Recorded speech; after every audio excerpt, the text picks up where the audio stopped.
Recording by Linnea, Salzburg.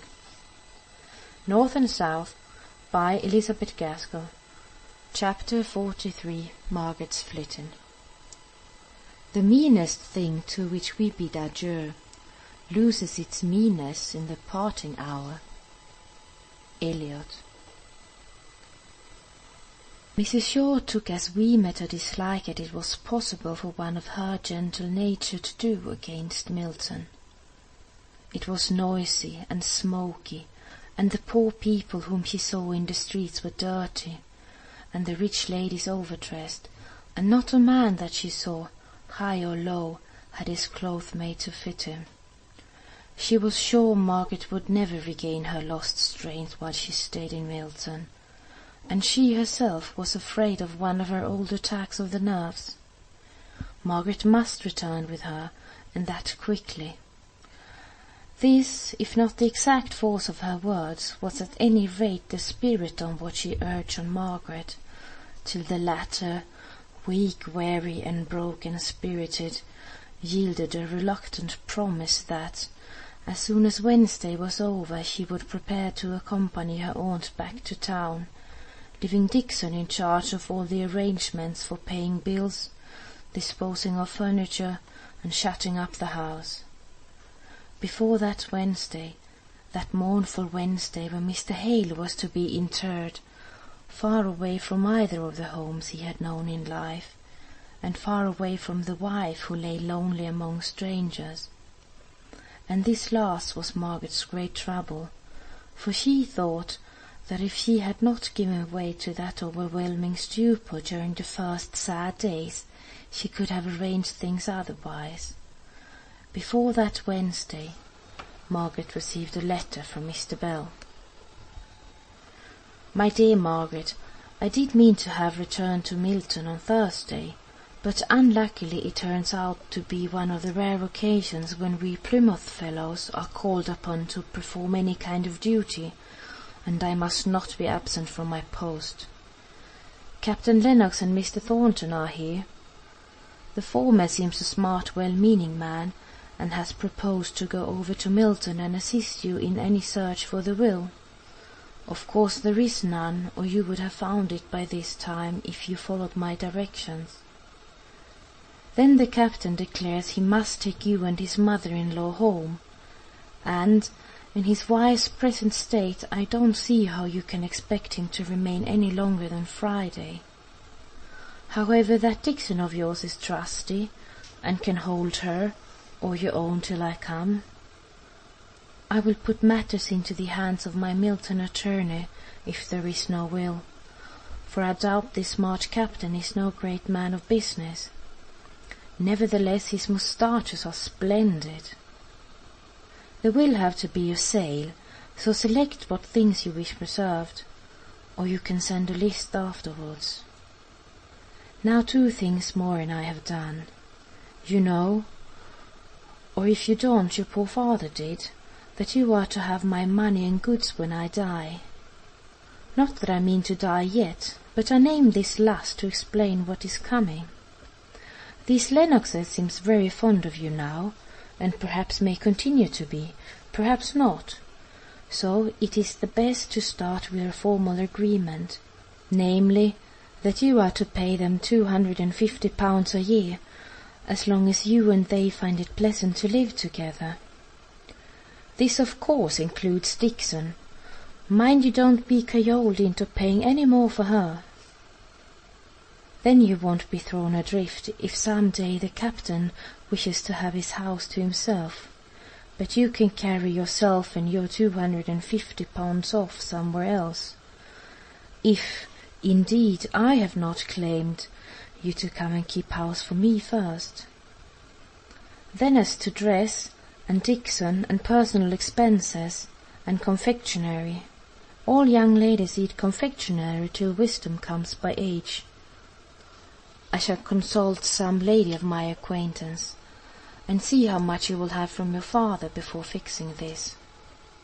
Now, Margaret, have you flown out before you have read this far, and wondered what right the old man has to settle your affairs for you so cavalierly?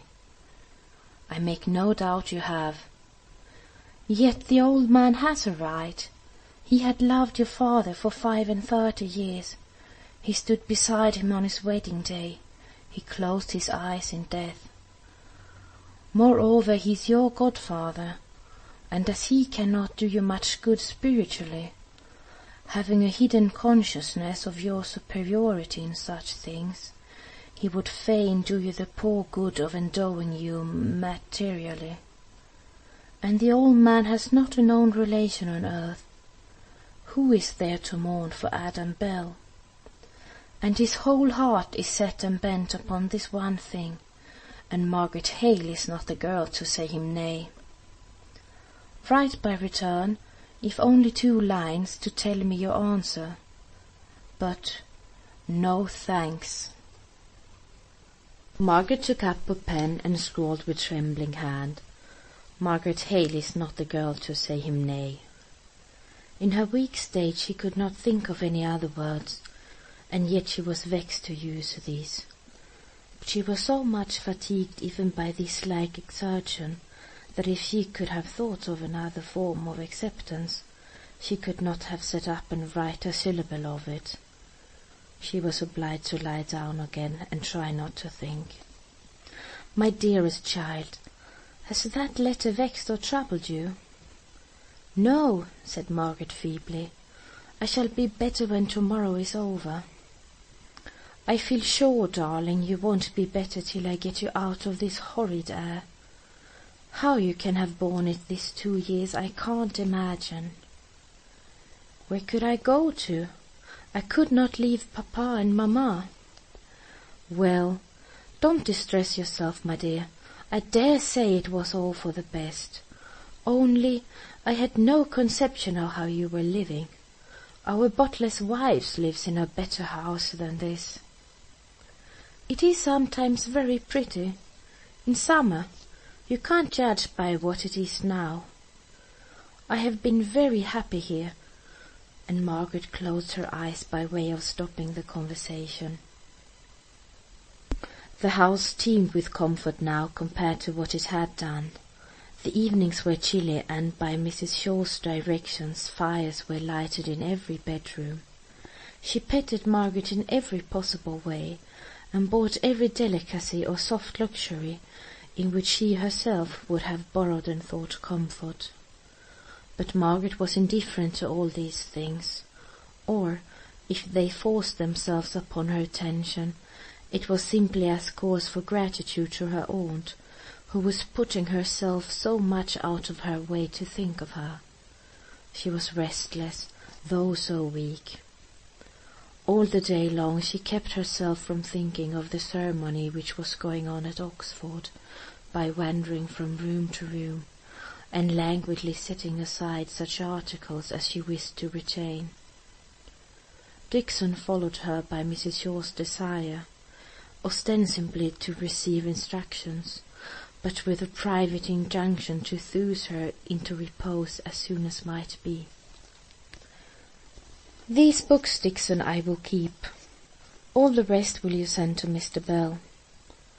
They are of a kind that he will value for themselves as well as for Papa's sake. This, I should like you to take this to Mr. Thornton after I am gone. Stay, I will write a note with it. And she sat down hastily as if afraid of thinking, and wrote. Dear Sir, the accompanying book I am sure will be valued by you for the sake of my father, to whom it belonged. Yours sincerely, Margaret Hale. She set out again upon her travels through the house, turning over articles known to her from her childhood, with a sort of a caressing reluctance to leave them, old-fashioned, worn, and shabby as they might be. But she hardly spoke again, and Dixon's report to Mrs. Shaw was that she doubted whether Miss Hale heard a word of what she had said, though she talked the whole time in order to divert her attention. The consequence of being on her feet all day was excessive bodily weariness in the evening, and a better night's rest than she had had since she heard of Mr. Hale's death. At breakfast time the next day she expressed her wish to go and bid 1 or 2 friends good-bye. Mrs. Shaw objected. "I am sure, my dear, you can have no friends here with whom you are sufficiently intimate to justify you in calling upon them so soon, before you have been at church." "But to-day is my only day, if Captain Lennox comes this afternoon, and if I must really go tomorrow." "Oh yes, we shall go tomorrow, and I am more and more convinced that this air is bad for you, and makes you look so pale and ill. Besides, Edith expects us, and she may be waiting me, and you cannot be left alone, my dear, at your age. No, if you must pay these calls, I will go with you. Dixon can get us a coach, I suppose." So Mrs. Shaw went to take care of Margaret, and took her maid with her to take care of the shawls and air cushions. Margaret's face was too sad to lighten up into a smile at all this preparation for paying 2 visits that she had often made by herself at all hours of the day. She was half afraid of owning that one place to which she was going was Nicholas Higgins. All she could do was to hope her aunt would be indisposed to get out of the coach, and walk up the court, and at every breath of wind have her face slapped by wet clothes, hanging out to dry on ropes stretched from house to house. There was a little battle in Mrs. Shaw's mind between ease and sense of matronly propriety, but the former gained the day, and with many an injunction to Margaret to be careful of herself, and not to catch any fever, such as was always lurking in such places, her aunt permitted her to go where she had often been before, without taking any precaution or requiring any permission. Nicholas was out, only Mary and 1 or 2 of the Boucher children at home.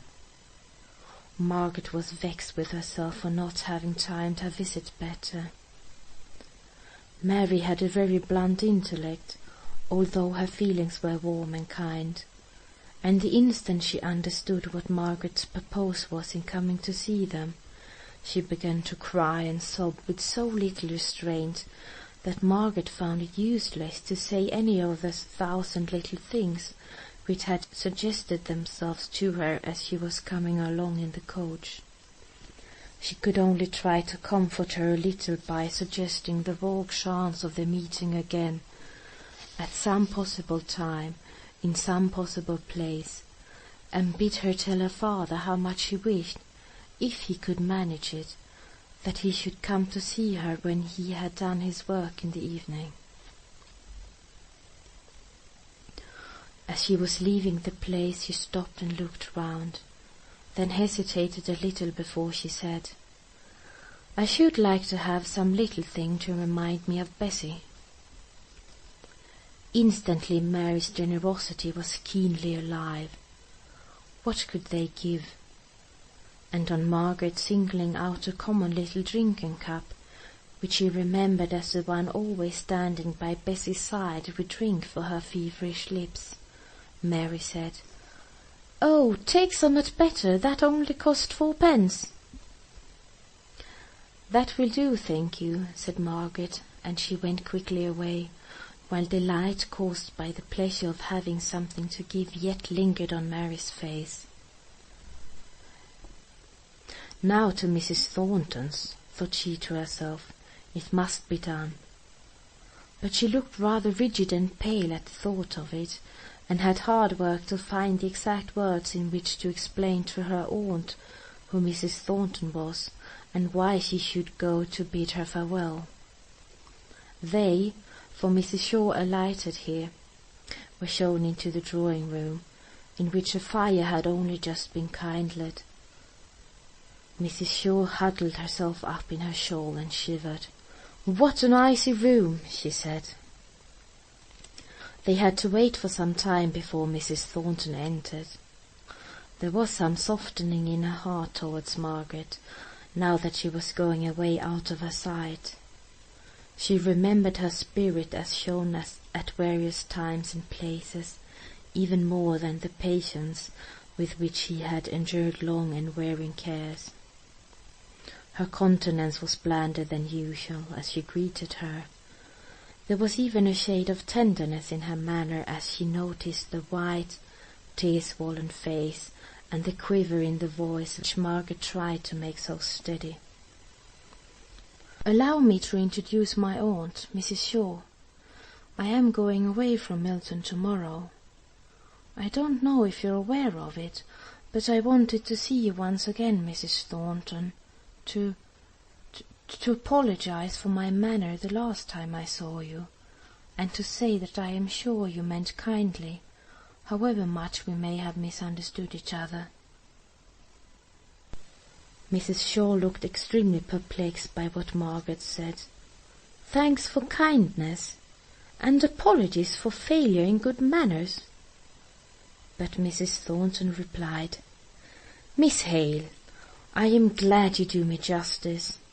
I did no more than I believed to be my duty in remonstrating with you as I did. I have always desired to act the part of a friend to you. I am glad you do me justice." "And," said Margaret, blushing excessively as she spoke, "will you do me justice, and believe that, though I do not choose to give explanations of my conduct, I have not acted in the unbecoming way you apprehended?" Margaret's voice was so soft and her eyes so pleading that Mrs. Thornton was for once affected by the charm of manners to which she had hitherto proved herself invulnerable. "Yes, I do believe you. Let us say no more about it. Where are you going to reside, Miss Hale? I understood from Mr. Bell that you were going to leave Milton. You never liked Milton, you know," said Mrs. Thornton with a sort of grim smile. "But for all that, you must not expect me to congratulate you on quitting it. Where shall you live?" "With my aunt," replied Margaret, turning towards Mrs. Shaw. "My niece will reside with me in Harley Street. She is almost like a daughter to me," said Mrs. Shaw, looking fondly at Margaret, "and I am glad to acknowledge my own obligation for any kindness that has been shown to her.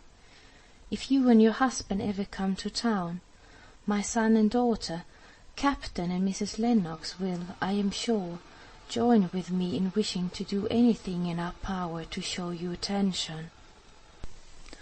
Mrs. Thornton thought in her own mind that Margaret had not taken much care to enlighten her aunt as to the relationship between the Mr. and Mrs. Thornton, towards whom the fine lady aunt was extending her soft patronage, so she answered shortly, "My husband is dead.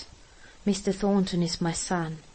I never go to London, so I am not likely to be able to avail myself of your polite offers." At this instant Mr. Thornton entered the room. He had only just returned from Oxford. His morning suit spoke of the reason that had called him there. "John," said his mother, "this lady is Mrs. Shaw, Miss Hale's aunt. I am sorry to say that Miss Hale's call is to wish us good-bye." "You are going, then?" said he in a low voice. "Yes," said Margaret, "we leave tomorrow." "My son-in-law comes this evening to escort us," said Mrs. Shaw. Mr. Thornton turned away. He had not sat down, and now he seemed to be examining something on the table, almost as if he had discovered an unopened letter which had made him forget the present company. He did not even seem to be aware when they got up to take leave. He started forwards, however, to hand Mrs. Shaw down to the carriage. As it drove up, he and Margaret stood close together on the doorstep, and it was impossible but that the recollection of the day of the riot should force itself into both their minds. Into his it came associated with the speeches of the following day, her passionate declaration that there was not a man in all that violent and desperate crowd for whom she did not care as much as for him, and at the remembrance of her taunting words his brow grew stern, though his heart beat thick with longing love. "No," said he, "I put it to the touch once, and I lost it all. Let her go, with her stony heart and her beauty. How set and terrible her look is now, for all her loveliness of feature. She's afraid I shall speak what will require some stern repression. Let her go, beauty and heiress as she may be. She will find it hard to meet with a truer heart than mine. Let her go." And there was no tone of regret or emotion of any kind in the voice with which he said good-bye, and the offered hand was taken with a resolute coldness, and dropped as carelessly as if it had been a dead and withered flower. But none in his household saw Mr. Thornton again that day. He was busily engaged, or so he said. Margaret's strength was so utterly exhausted by these visits that she had to submit to much watching and petting and sighing "I told you so's" from her aunt. Dixon said she was quite as bad as she had been on the first day she heard of her father's death, and she and Mrs. Shaw consulted as to the desirableness of delaying the morrow's journey. But when her aunt reluctantly proposed a few days' delay to Margaret, the latter withered her body as if in acute suffering, and said, "Oh, let us go. I cannot be patient here.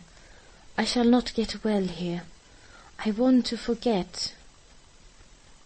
So the arrangements went on, and Captain Lennox came, and with him news of Edith and the little boy, and Margaret found that the indifferent, careless conversation of one who, however kind, was not too warm and anxious a sympathizer did her good. She rose up, and by the time that she knew she might expect Higgins, she was able to leave the room quietly and await in her own chamber the expected summons. "Eh," said he, as she came in, "to think of the old gentleman dropping off as he did. You might have knocked me down with a straw when they told me." "Mr. Hale," said I, "him as was the parson." "Aye," said they. "Then," said I, "there's as good a man gone as ever lived on this earth, let who will be tothered. And I came to see you and tell you how grieved I were, but them women in the kitchen wouldn't tell you I were there. They said you were ill, and bother me, but you do not look like the same wench. And you're going to be a grand lady up in London, aren't you?" "Not a grand lady," said Margaret, half smiling. "Well, Thornton says he a day or two ago, 'Higgins, have you seen Miss Hale?' 'No,' says I, 'there's a pack of women who won't let me at her. But I can bide my time if she's ill. She and I knows each other pretty well, and who'll not go doubting that I'm main sorry for the old gentleman's death, just because I can't get at her and tell her so. And,' says he, 'you'll not have much time for to try and see her, my fine chap. She's not for staying with us a day longer nor she can help. She's got grand relations, and they're carrying her off, and we shan't see her no more.' 'Master,' said I, 'if I do not see her afore who goes, I strive to get up to London next Whitsuntide, that I will.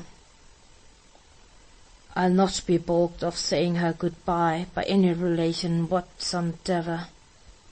But bless you, I knowed you come. It were only for to humour the master I let on as if I thought you'd maffin leave Milton without seeing me.' 'You're quite right,' said Margaret. You only do me justice. And you'll not forget me, I'm sure. If no one else in Milton remembers me, I'm certain you will, and Papa too. You know how good and how tender he was. Look, Higgins, here's his Bible. I have kept it for you. I can ill spare it, but I know he would have liked you to have it. I'm sure you will care for it, and study what is in it for his sake. You may say that, if it were the Jew's own scribblings, and you asked me to read in it for your sake, and the old gentleman's, I'd do it. What's this, wench? I'm not going for to take your brass, so do not think it. We've been great friends, but the sound of money passing between us. For the children, for Boucher's children, said Margaret hurriedly. They may need it. You've no right to refuse it for them. I would not give you a penny, she said, smiling. Don't think there's any of it for you. Well, wench, I can no but say bless you, and amen. End of chapter 43. Margaret's Flitting.